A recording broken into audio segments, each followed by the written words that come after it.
अगर आपको ट्रैवल करना पसंद है और साथ ही आप एक आर्ट लवर भी हैं, तो एलोरा केव्स आपके लिए एक परफेक्ट डेस्टिनेशन हो सकता है।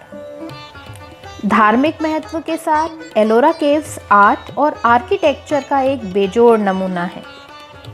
वैसे तो एलोरा की सारी गुफाएं ही देखने लायक हैं, लेकिन गुफा नंबर 16 में स्थित कैलाश मंदिर इतना मिस्टीरियस है कि ये माना जाता है कि इस मंदिर को एलियंस ने बनाया है। तो आइए जानते हैं क्यों इस मंदिर के निर्माण को एलियंस के साथ जोड़ा जाता है। औरंगाबाद से एलोरा केव्स की दूरी करीब 30 किलोमीटर है। यहाँ 100 से अधिक गुफाएं हैं, लेकिन इनमें से सिर्फ 34 ऐसी हैं जिन्हें पब्लिक के लिए खोला गया है। इन गुफाओं में धार्मिक और पौराणिक कलाकृतियाँ बनी हुई हैं, जिनसे पता चलता है कि 1 से 12 नंबर की गुफा बौद्ध धर्म से संबंधित है, 13 से 29 नंबर की गुफाएं हिंदू धर्म से संबंधित हैं और 30 से 34 नंबर की गुफाओं का संबंध जैन धर्म के साथ है। इन गुफाओं को घूमने में लगभग 3 से 4 घंटे लगते हैं। माना जाता है कि ये गुफाएं 500 ईस्वी से 1000 ईस्वी के बीच बनाई गई थीं। इन गुफाओं की खास बात यह है कि ये चट्टानों को काट कर बनाई गई हैं। चट्टान को काट कर उसमें निर्माण करना, ऐसे उदाहरण दुनिया भर में मिलते हैं, लेकिन एलोरा की गुफाएं कुछ अनूठी हैं। खासकर 16 नंबर गुफा, जिसमें बना है कैलाश मंदिर, 300 फीट लंबा, 175 फीट चौड़ा और ऊंचाई 100 फीट। खास बात यह है कि इस मंदिर को सिर्फ एक चट्टान को काट कर बनाया गया है, कुछ भी जोड़ा नहीं गया है। सारा काम नक्काशी के जरिए हुआ है। हालांकि इस मंदिर की एक और खासियत है जो इसे बिल्कुल अनूठा बनाती है। जिस तरह ये मंदिर बनाया गया है, उससे पता चलता है कि इसे चट्टान को ऊपर से नीचे की ओर काटकर बनाया गया, जबकि दुनिया भर में ये सामान्य तरीका दिखाई देता है कि चट्टान को सामने या नीचे से ऊपर की ओर काटकर तराशा जाए। ऐसा क्यों किया गया, ठीक ठाक तो नहीं बताया जा सकता, लेकिन एक लोक कहानी है जो इस ओर इशारा करती है। इस कहानी के अनुसार अलाचपुर नाम का राज्य हुआ करता था, जिसके राजा का नाम था एलू। एक बार एलू भयंकर बीमार पड़े। तब उनकी रानी ने जंगल में जाकर भगवान घृणेश्वर की पूजा की और उनसे प्रार्थना की कि अगर राजा सही हो गए तो वो भगवान शिव का एक मंदिर बनाएंगी और तब तक खाना नहीं खाएंगी जब तक वो उस मंदिर का शिखर बनते ना देख लें। इसके कुछ समय बाद राजा की बीमारी ठीक हो गई और तब रानी ने राजा से कहकर एलोरा में एक शिव मंदिर का निर्माण शुरू करवाया। दिक्कत ये थी कि मंदिर बनाने में सालों का वक्त लग सकता था और तब तक रानी भूख से मर जाती। इसलिए राजा ने अपने कारीगरों से कहा कि वो मंदिर का निर्माण ऊपर से नीचे की ओर करें, ताकि सबसे पहले उसका शिखर बन सके और शिखर देखकर रानी अपना व्रत तोड़ सके। कहानी कहती है कि मंदिर का निर्माण पूरा होने के बाद उन्होंने इसका नाम मणिकेश्वर रखा और आसपास एलापुर नाम का एक शहर भी बसाया।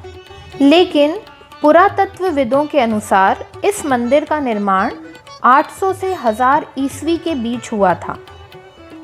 पहले इस इलाके पर चालुक्य वंश का राज था। बाद में राष्ट्रकूट शासकों ने चालुक्यों को हटाकर यहाँ अपना शासन जमा लिया। राष्ट्रकूट राजवंश के अभिलेखों के अनुसार कैलाश मंदिर का निर्माण राजा कृष्ण प्रथम ने करवाया था, जिसे बनाने में 18 साल का समय लगा।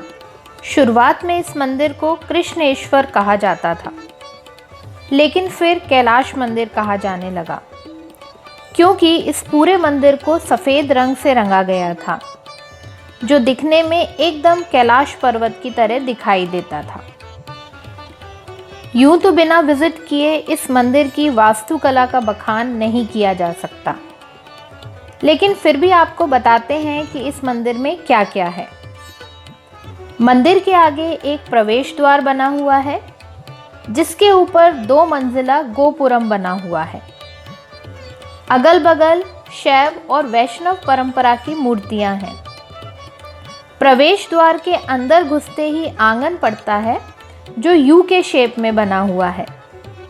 सामने कमल के फूल पर बैठी गज लक्ष्मी की मूर्ति बनी है, जिसके ऊपर 2 हाथी मटके से पानी डाल रहे हैं। इसके अलावा हाथियों की और भी कई तस्वीरें और मूर्तियां हैं। मंदिर के अंदर उत्तर और दक्षिण की तरफ 2 विशालकाय हाथी बने हैं। मंदिर के गर्भगृह के ऊपर एक टावर बना हुआ है, जिसे शिखर कहते हैं। ये 8 कोण में बना है।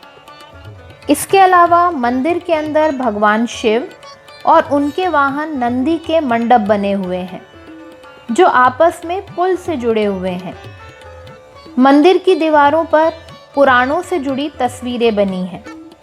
मसलन एक दृश्य ऐसा है जिसमें रावण कैलाश पर्वत को हिला रहा है।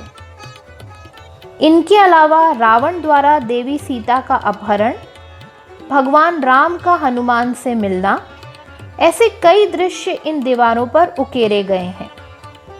रामायण के अलावा महाभारत के दृश्य भी दिखाई देते हैं। इस मंदिर के बारे में कुछ दिलचस्प बातें हैं, जिनके चलते ये दावे किए जाते हैं कि इस मंदिर को एलियन ने बनाया है। उनके पास ऐसी टेक्नोलॉजी थी जो चट्टान को भाप में बदल सकती थी। इन दावों की वजह है कैलाश मंदिर निर्माण का तरीका, जो ऐसे कई सवाल पैदा करता है जिनके जवाब पुरातत्वविदों द्वारा खोजे जाने अभी बाकी हैं। जैसा पहले बताया, ये मंदिर चट्टान को ऊपर से नीचे की ओर तराश कर बनाया गया था। बेसॉल्ट की बनी इन चट्टानों की बाहरी परत नरम थी, जिन पर नक्काशी कमोबेश आसान थी, लेकिन पूरा ढांचा बनाने के लिए चट्टान को भीतर तक खोदना पड़ा होगा, जिसके लिए चट्टान के बड़े बड़े टुकड़े निकाले गए होंगे।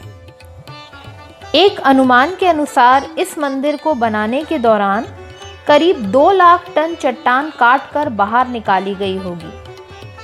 लेकिन अचरज की बात यह है कि इतना मलबा कहाँ गया, इसका कोई साक्ष्य नहीं मिलता। मंदिर के आसपास दूर दूर तक कहीं चट्टान का मलबा नहीं मिलता। जाहिर है इस दौरान चट्टान के बड़े बड़े टुकड़े निकाले गए होंगे, लेकिन वो कहीं दिखाई नहीं देते। इसके अलावा एक कमाल की बात यह है कि उस दौर में निर्माण कार्य के लिए हथौड़ी और छेनी का इस्तेमाल होता था।